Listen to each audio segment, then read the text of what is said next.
Hello, aspirants, and welcome to the UPSC Analyzer. Today, we will discuss newspaper analysis dated 6th of October 2023. First page पर जो news important है वो ये है कि जो चाइना है ये अपना एक स्पेस स्टेशन बना रहा है जिसका नाम है तियांगोंग। तियांगोंग चाइना के स्पेस स्टेशन का नाम है। जो इंटरनेशनल स्पेस स्टेशन है ये एक्चुअली नासा लेड है, लेकिन बाकी कंट्रीज़ का भी इसमें पार्टिसिपेशन है। तो ये जो इंटरनेशनल स्पेस स्टेशन है इसका टाइम स्पेन ख़त्म होने वाला है, तो ऐसे में चाइना अपना एक स्पेस स्टेशन बना रहा है। तो चाइना का कहना पहले ये था कि हमारे 3 मॉड्यूल्स होंगे, अभी चाइना यहाँ पर 6 मॉड्यूल्स बनाने वाला है और चाइना अपने स्पेस स्टेशन के ज़रिए स्पेस डिप्लोमेसी भी करने वाला है। तो इंटरनेशनल रिलेशंस में जो भी आपने पॉइंट्स याद किए हों तो उसमें आप एक और पॉइंट याद कर सकते हो स्पेस डिप्लोमेसी का।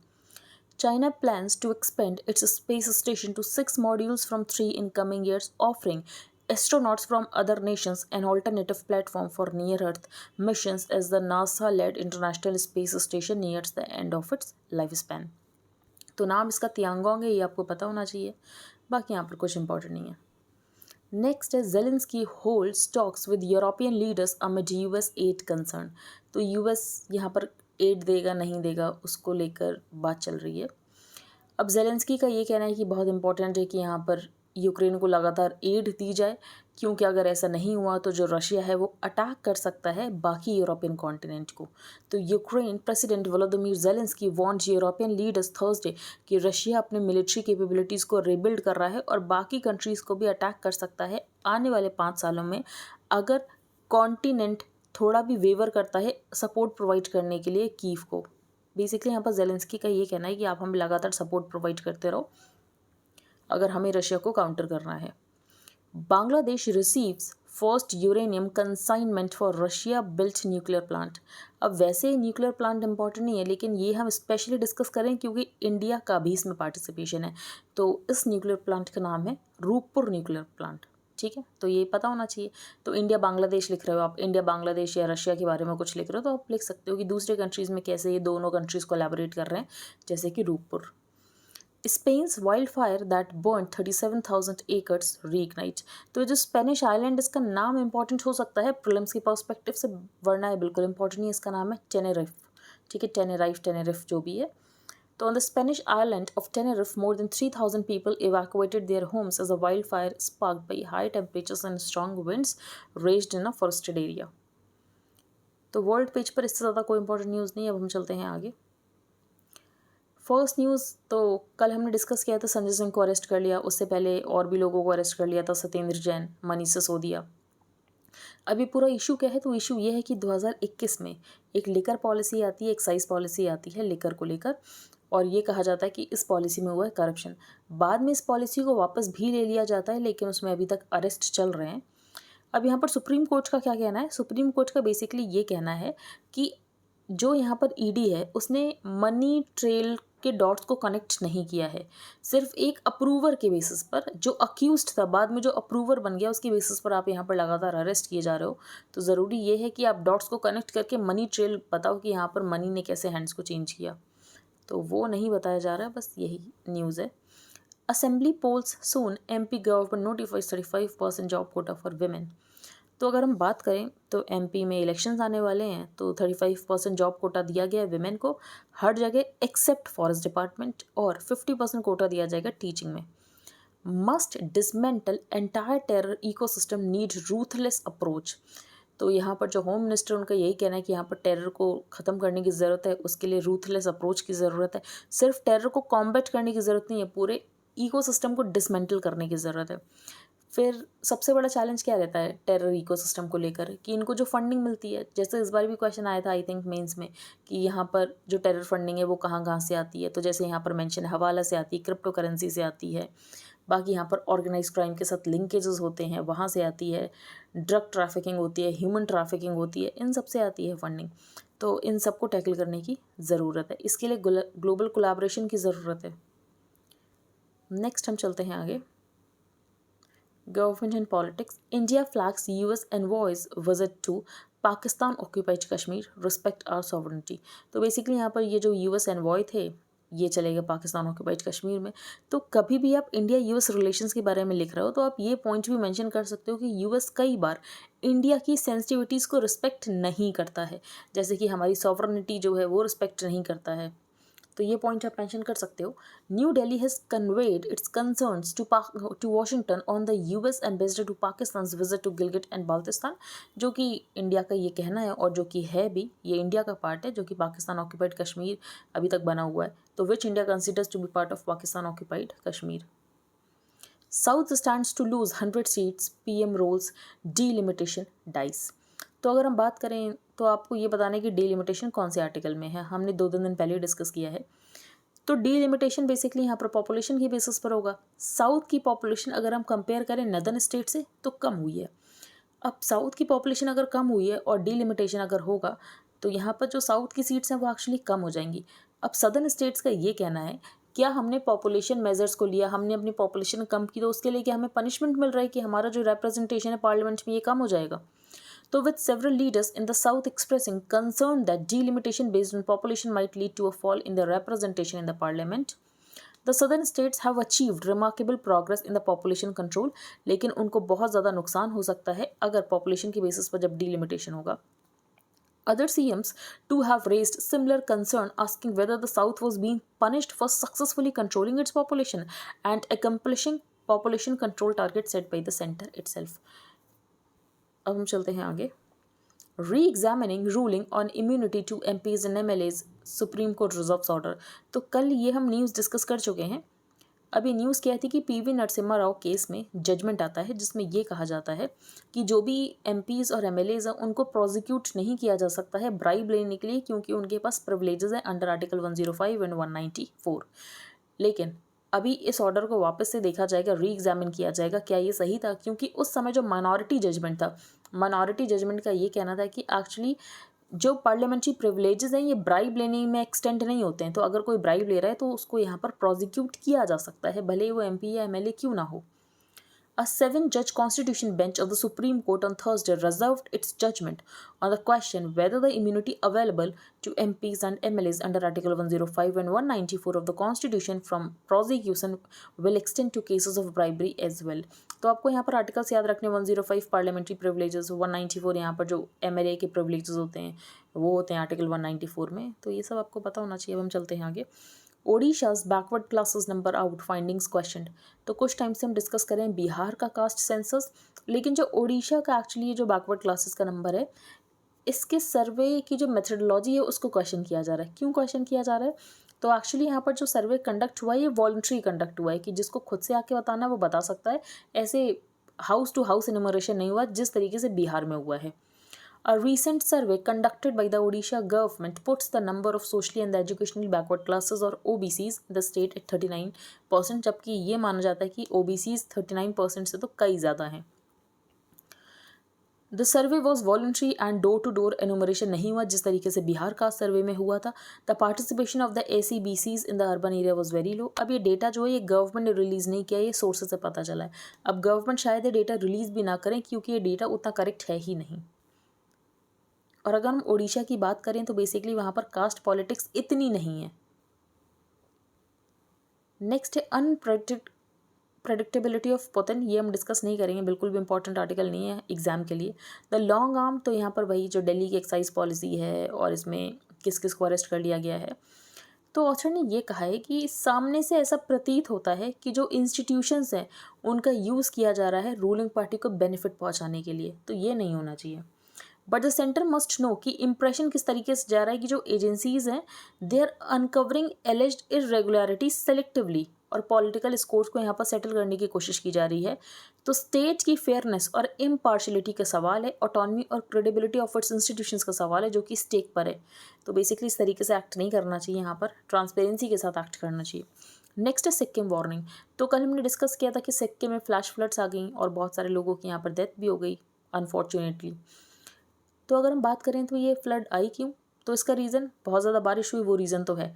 डैम से पानी छोड़ा गया, दूसरा रीज़न है। फिर तीसरा रीज़न हमने देखा कि ग्लेशियर्स मेल्ट हो रहे हैं, तीसरा रीज़न है। तो at least 14 persons lost their lives और बहुत सारे यहाँ पर सोल्जर्स भी मिसिंग है। The flash floods seem to have triggered by a combination of factors. एक फैक्टर ये भी है कि नेपाल में अर्थक्वेक आया था, जो एक और फैक्टर है। A cloud burst ripped apart the south Lhonak lake, a glacial body in the state's north west. Sikkim disaster management authority के अकॉर्डिंग जो तीस्ता है वो इनंडेट हो चुकी थी। कैलामिटी यहाँ पर एग्रावेट होगी जब वाटर को रिलीज किया गया from the Chungthang dam. Initial report suggest कि breach was caused by the water rushing from the mountains. तो ये सारे रीजंस हैं जिसकी वजह से हमने फ्लैश फ्लड देखे सिक्किम में। अब ऑथर ने ये कहा है कि जो भी हाइड्रो इलेक्ट्रिसिटी पुश दिया जा रहा है नॉर्थ ईस्ट में, ये सोच समझ कर दिया जाए, क्योंकि बहुत ज़्यादा फ्रेजाइल रीजन है। एक्चुअली ये हिमालयन इकोसिस्टम ही पूरा बहुत ज़्यादा फ्रेजाइल है। फॉर ईयर्स स्टडीज़ ने रेड फ्लैग किया था साउथ शोनक लेक को कि यहाँ पर ग्लेशियल मेल्टिंग हो रही है, तो ससेप्टेबल टू ब्रीचेस है। तो 2021 में फॉर इंस्टेंस यहाँ पर IIT रुड़की ने स्टडी की थी कि यहाँ पर ब्रीच हो सकता है। The national disaster management authority ने बहुत पहले ये बात कही कि हमें मैप करने की ज़रूरत है ऐसी वाटर बॉडीज़ को जिनकी यहाँ पर ब्रीचिंग हो सकती है। IMD ने यहाँ पर कोलैबोरेट किया with the US national weather service to warn people about 6 to 24 hours before a flash flood. लेकिन सिस्टम उतना अच्छा नहीं है, क्योंकि बेसिकली जो सिस्टम है वो हिमालयन रीजन की इडियोसिंक्रेसीज को नहीं देख रहा है कि हिमालयन रीजन जो है वो बहुत ज़्यादा फ्रेजाइल है। The north east has a key place in the hydel power, और हाइडल पावर को इस तरीके से दिखाया जाता है कि एक्चुअली रिन्यूएबल है, क्लाइमेट फ्रेंडली है। The government claims that such projects are climate friendly because of their low emissions intensity.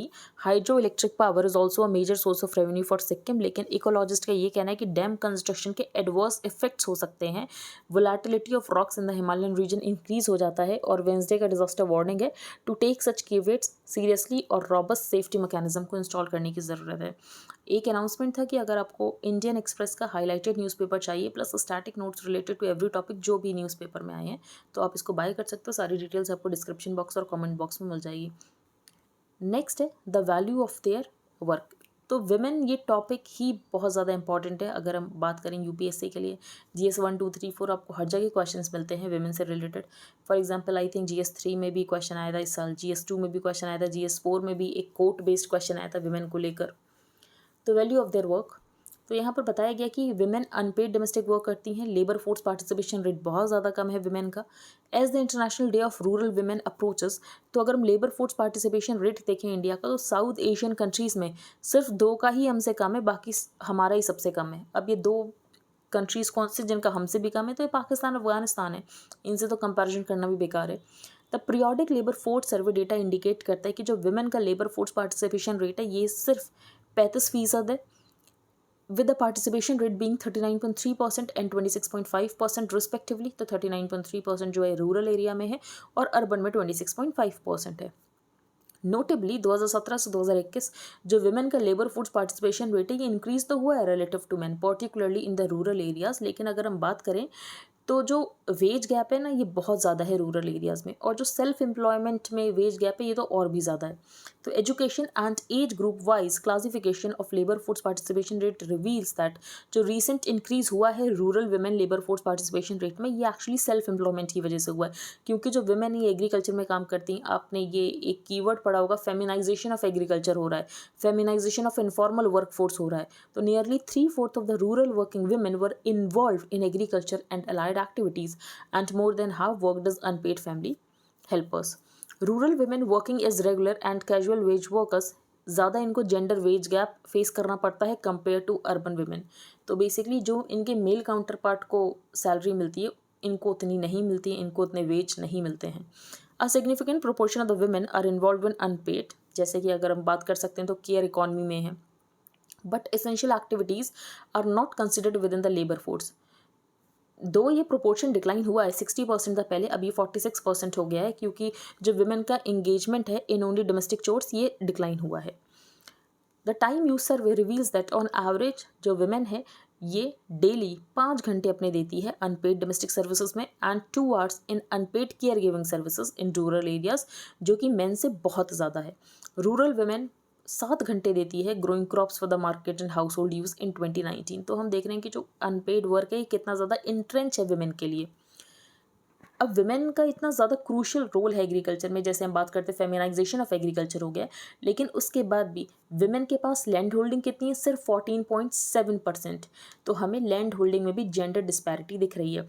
और इसके अलावा जो विमेन के पास लैंड होल्डिंग है भी, वो एक्चुअली जो भी विमेन फार्मर्स हैं स्मॉल और मार्जिनल हैं, और जिसकी वजह से इनको यहाँ पर लोन नहीं मिल पाता है, ये मशीनरी रेंट नहीं कर पाती हैं। तो owning land can enable women to get access to different agricultural schemes, compensation, जैसे कि अगर हम प्रधानमंत्री किसान की बात करें स्कीम में जिसमें 6,000 रुपये दिए जाते हैं, उसके लिए भी उनको नहीं मिल पाता क्योंकि एक्चुअली इनके पास ऑपरेशनल लैंड होल्डिंग्स ही नहीं है।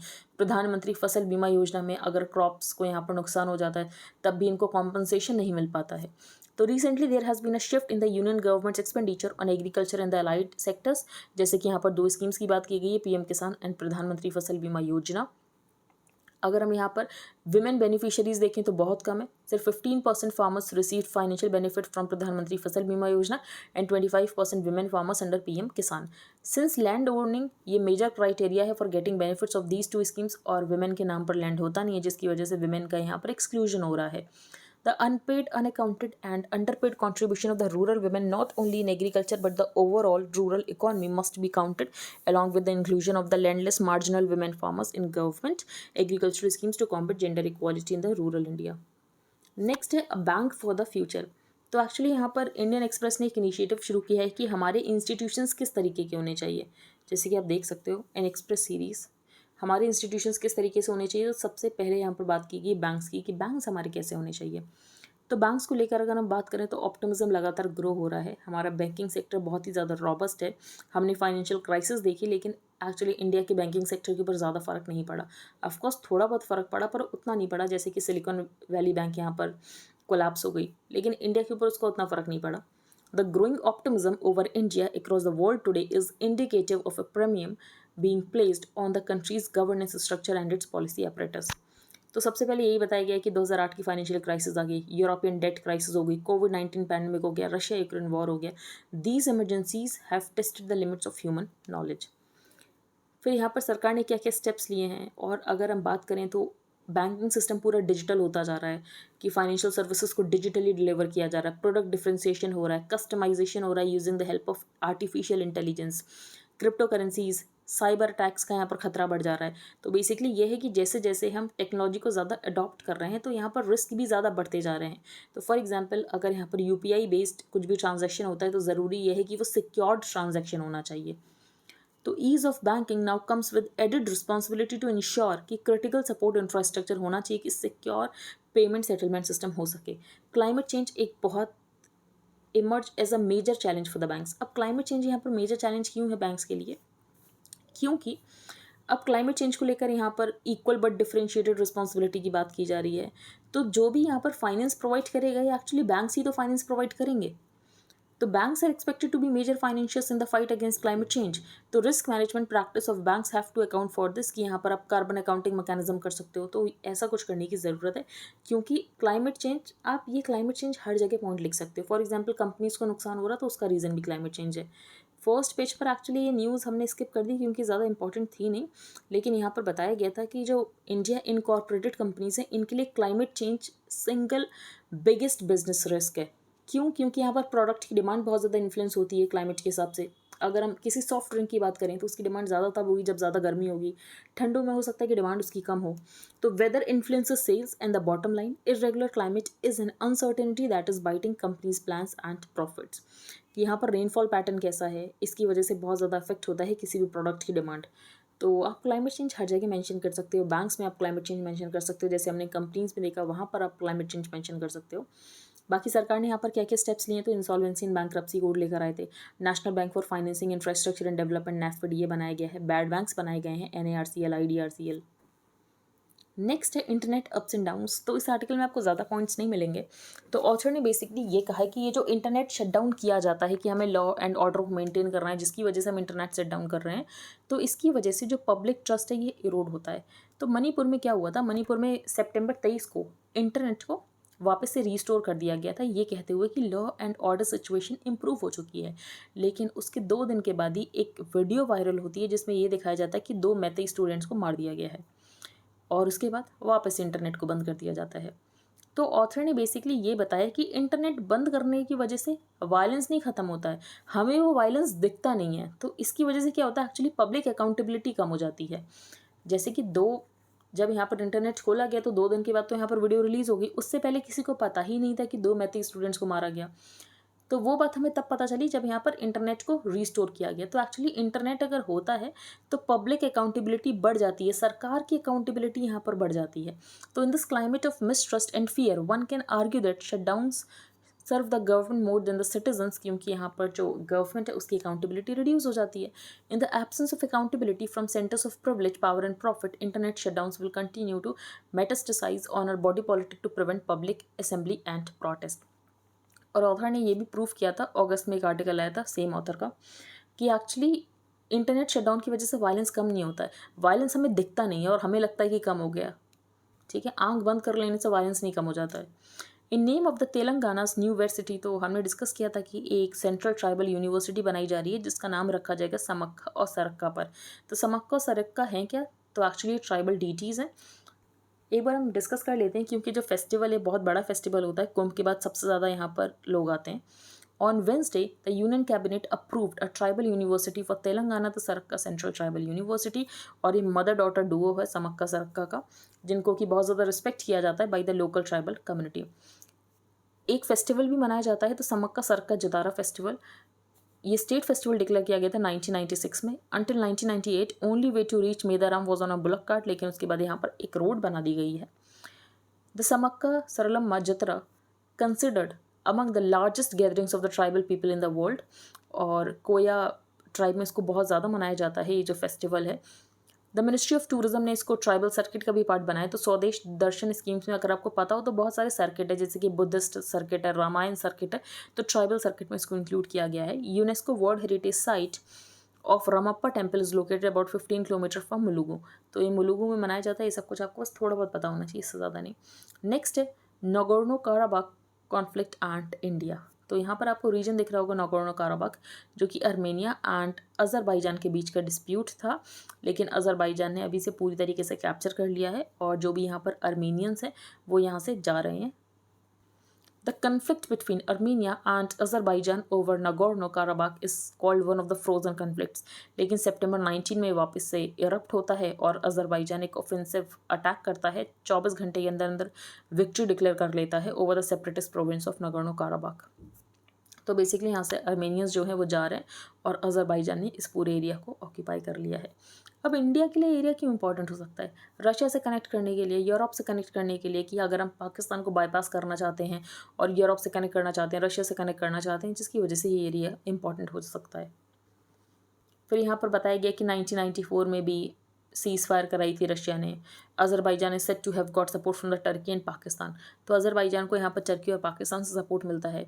आर्मेनिया को हमने थोड़े बहुत वेपन्स दिए थे, लेकिन एक्चुअली इस कन्फ्लिक्ट के लिए नहीं दिए थे, हमने बस अपने डिफेंस एक्सपोर्ट्स को बढ़ाने के लिए दिए थे। तो India's position on the conflict, India ने कोई साइड नहीं लिया। इंडिया ने बेसिकली यही कहा कि डिप्लोमेसी और डायलॉग करके अपनी प्रॉब्लम को सॉल्व करो। India has ties with both Armenia and Azerbaijan. Importantly ये रीजन इंपॉर्टेंट है अगर हमें कनेक्टिविटी लेनी है through the south Caucasus region. Armenia publicly endorses जो इंडिया की पोजीशन है। बेसिकली आर्मेनिया हमें ज़्यादा सपोर्ट करता है कश्मीर के इशू पर, बाकी इशू पर, लेकिन अज़रबाईजान की बात करें तो अज़रबाईजान को टर्की सपोर्ट करता है, अज़रबाईजान को पाकिस्तान सपोर्ट करता है। In contrast Azerbaijan's proximity to the Pakistan has been perceived as an irritant in the ties because of the geographical location of the Armenia and Azerbaijan. तो ये बहुत इंपॉर्टेंट हो जाता है। INSTC का भी पार्ट है, international north south transport corridor, Armenia and Azerbaijan. While India is keen to develop, India support करता है आर्मेनिया प्रपोजल को कि जो ईरान का चाहबार पोर्ट है इसको भी INSTC में इंक्लूड कर लो, international north south transport corridor. Literature के लिए किसको नोबेल प्राइज़ मिला ये इंपॉर्टेंट नहीं है, तो ये हम डिस्कस नहीं करेंगे। Services activity at 13 year high in September on strong demand. अगर हम बात करें PMI की, परचेजिंग मैनेजर्स इंडेक्स, तो वो हर महीने आता है, तो ये हमें जानने की ज़रूरत नहीं, बस आपको PMI पता होना चाहिए क्या होता है। तो आपको नोट्स में मिल जाएगा PMI क्या होता है, इसके बारे में जो भी डिटेल है। 50 से अगर ये ज़्यादा होता है इसका मतलब एक्सपेंशन हो रहा है एक्टिविटीज़ में, 50 से कम होता है इसका मतलब कॉन्ट्रैक्शन हो रहा है। GST council likely to discuss exemption for distilled alcohol.